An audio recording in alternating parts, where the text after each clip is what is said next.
Okay, good evening students. आज हम लोग चर्चा करेंगे एरिया ऑफ रेक्टेंगल, आयत की क्षेत्रमिति पर चर्चा करेंगे। सबसे पहले आपके सामने रिफ्लेक्ट हो रहा होगा एक रेक्टेंगल। इसका एक्चुअली हम लोग नाम दे देते हैं। नाम देने के बाद समझने की कोशिश करते हैं कि आखिर रेक्टेंगल का एरिया क्या है और किस तरह से हम लोग उसको कैलकुलेट करेंगे, किस तरह से उसको निकालेंगे। प्रश्न भी बनाएंगे, लेकिन अभी पहले हम लोग जो भी फिगर है उसको समझने की कोशिश करेंगे, फार्मूला के बारे में चर्चा करेंगे और फिर तत्पश्चात हम लोग क्या करेंगे उसका अप्लाई करना सीखेंगे कि फार्मूला को कहाँ कैसे अप्लाई करेंगे और फिर कैसे प्रश्न को प्रश्न का सॉल्यूशन निकालें। तो इसको समझने की कोशिश करते हैं।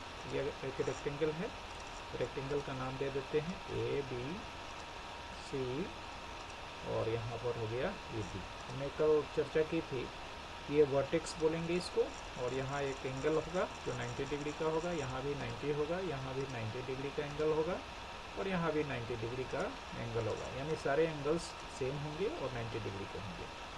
दूसरी चीज़ कि सबसे पहले एरिया, जो यहाँ हम एक टर्म देख रहे हैं क्षेत्रफल जिसको कहते हैं, एक्चुअली क्या है इसको समझने की कोशिश करते हैं। तो ये एक ज्योमेट्रिकल फिगर है। यहाँ आप देख रहे हैं ये आयत को हमने ड्रॉ किया हुआ है। इसमें एरिया कहाँ पे है? जैसे कल हम लोग चर्चा कर रहे थे पेरीमीटर अर्थात बाउंड्री, यहाँ से लेकर ऐसे ये टोटल पेरीमीटर हो गया। बाउंड्री के लेंथ को क्या कर रहे थे, ऐड कर रहे थे। टोटल मेज़रमेंट जो था उसको हम लोग सम कर रहे थे और फाइनल जो मेज़रमेंट आ रहा था उसी को पेरीमीटर के रूप में हम लोग जानते हैं। यहाँ एरिया क्या है? तो बेसिकली इस फिगर के द्वारा, आप देख रहे हैं जो सामने फिगर है, इस फिगर के द्वारा ये जो रीजन है वो कितना रीजन कवर किया जा रहा है। जैसे इसको हमने सपोज कीजिए, इसको हमने कलर कर दिया, ऐसे कलर इसको हमने कर दिया, सपोज करें कलर पूरी तरह से इसको हमने, इसके बाहर नहीं जाना है, ध्यान रखना है कि इसी रीजन के को हम लोग बेसिकली क्या कहेंगे, क्षेत्रफल बोलते हैं। यहाँ ध्यान रखेंगे, इसी को हम लोग कहते हैं एरिया या क्षेत्रफल बोलते हैं। और यह क्या है, एक फिगर है। फिगर के द्वारा, खासतौर से आयत के द्वारा कितना रीजन को कवर किया गया, उसी को हम लोग उसका क्षेत्रफल बोलते हैं। यहाँ पर बेसिकली हमने कर लिया था, जैसे एल लेंथ, इसको भी एल बोलेंगे। यहाँ ये डी हो गया, यहाँ पर ये भी डी हो गया। करना कुछ नहीं है, जैसे एरिया निकालना है। तीन चीज़ की हम लोग चर्चा कर रहे थे इस आयत में। पहली चीज़ थी पेरीमीटर निकालना, दूसरी बात जो हम लोग कर रहे थे वो एरिया निकालने की बात कर रहे थे, और तीसरा जो कॉन्टेक्स्ट हम लोग पढ़ेंगे वह पढ़ेंगे विकर्ण निकालने का या डायगोनल निकालने का तरीका सीखेंगे।